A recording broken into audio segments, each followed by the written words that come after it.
Welcome back to my backyard snack yard on a very cold December day. We've had very, very cold mornings. The temperature has dipped down to -4 degrees Celsius and it's just been very frosty and cold, but indoors is a different matter. I brought all my citrus trees inside because it's far too cold for them out there, and that means that they just suddenly were really excited for spring to have come, and they have burst into bloom, especially in this room where we have really big glass doors, so they get lots of natural light. And this is my finger lime, my Australian finger lime, and I have to show you just how many beautiful little flower buds are appearing all over the plant. They are really plumping up. They've taken quite a while. They probably have been going at it for about a month now, but they're starting to look a good size, and the first ones are opening, and it is so wonderful. I've said before that I don't think that this citrus in particular has any scent to it, which is really unusual because citrus trees are just my absolute favorite smell. I mean, the blossom is just so stunning and it smells so amazing. But these ones, I mean, I've been up close to them just to see if I was wrong, but mine just at least doesn't smell. But that doesn't mean it doesn't look absolutely stunning. Oh, I just can't get enough of them. Let me just try to focus. I mean, they are really, if I put my finger there, you can see just how small they are. The flowers themselves are small. This one was actually sold to me 4 years ago now as a large finger lime, and the fruits themselves are really big and they are pink on the inside. You get like loads of beautiful pink bubbles full of juice that pop out, and it's just the most amazing lime fruit. Oh, it's so wonderful. Tastes a little bit of grapefruit there, and it's just so wonderful. Look over here, there's some more. I mean, honestly, the flower buds are everywhere. It is just so happy. And I am so happy because it has really been a battleground for me. It got covered in scale, and I had to just keep on going at it, removing the scale by hand because it's, well, you can see how thorny they are. I mean, really big thorns.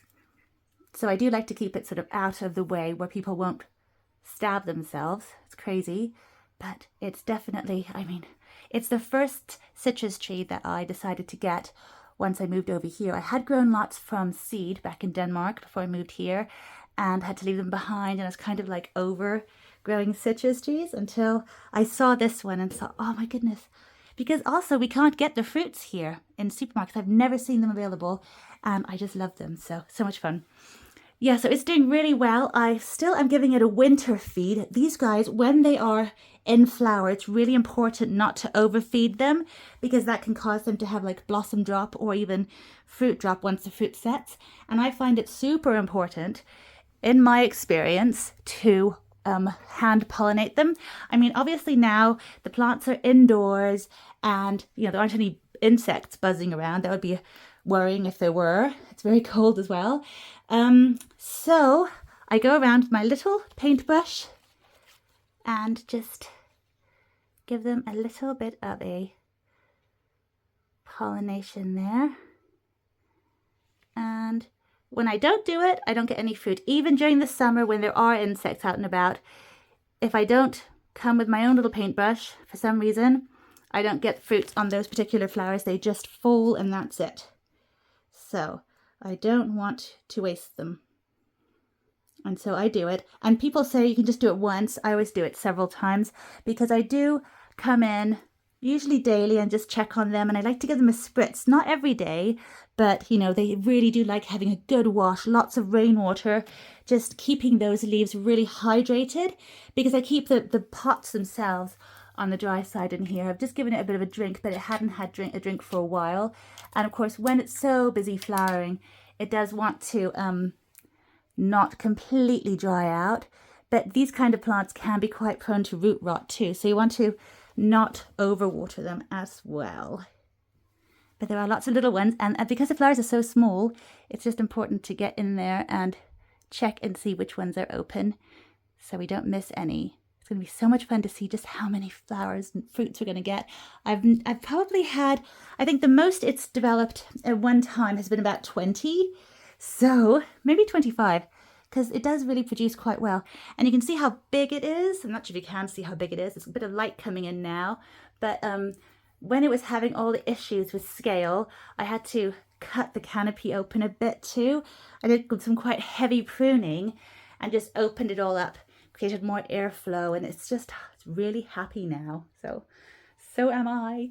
And while we're here, I'll just show you its neighbor. This is a blood orange that I got, I think it's going to be 2 years ago in March. Yes, I am right. So it is, whoops, yeah, it is, well, it's fruited for me. When I first got it, it had some fruits on it, and then it was in flower as well. And then those flowers developed into, I think, about 3 fruit. And in the end, I had 1 that stayed on, 1 blood orange. And now, the first time it's flowered for me since I've had it properly. And it is just amazing. And the most amazing thing about it is, I think blood oranges, the blossom of blood oranges is absolutely the best of the lot. And that's saying so much because I really love the scent of citrus blossom. And oh my goodness, they just smell extra sweet, extra good. I think lemon blossoms sometimes taste, well, they don't taste, they sometimes smell a little bit more sour in a good way. But oh my goodness. And it's getting really close now. Look, that one there. That one's really close. Oh my gosh. So exciting. The thing is, even though they just really flower profusely, we're probably not going to get that much fruit from them, but it's just about enjoying the moment with these plants and enjoying all the beautiful flowers. Oh, wow. And I'll just show you one more. I only have 3 plants in this room because it's kind of a crowded room. Let me just move him a bit. So this little guy is the 3rd one here, and he is a red lime tree, and he's also really pushing out lots and lots of beautiful blossoms, and they smell super good too. They have more of that spicy, little bit sour scent to them. Not as sweet as blood orange, but oh my goodness. So many flowers. But beautiful.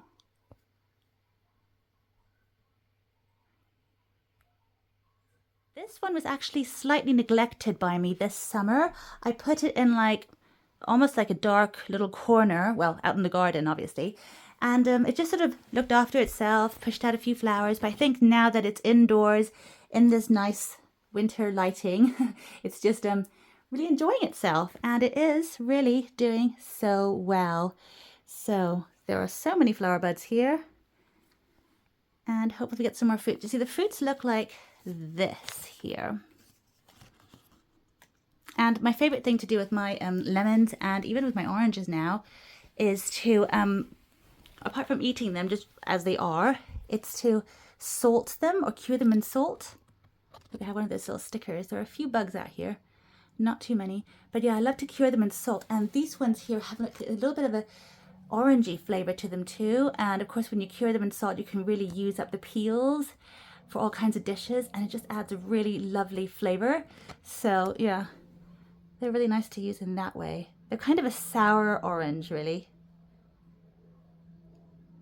So they're good to use in that way rather than just eating them raw or uncooked or unprepared. But yeah, that's just the 3 citrus trees we have out here. The other ones are in another room. And I'll show them some other time. But honestly, I was mostly excited to show you the finger lime today. I'm so thrilled to see all these flowers, and just looking forward to the fruits. Actually, the amazing thing about finger limes, one of the many amazing things about finger limes, is that they take a lot shorter time to get ready to eat than other citruses. Like my oranges, sometimes they take over a year to get ready, whereas these ones will probably be ready by May or thereabouts. We'll keep an eye on it, but yeah, it's a lot shorter time. So, oh my goodness, so much to look forward to. So, thank you for joining me, and I will see you next time. Bye for now.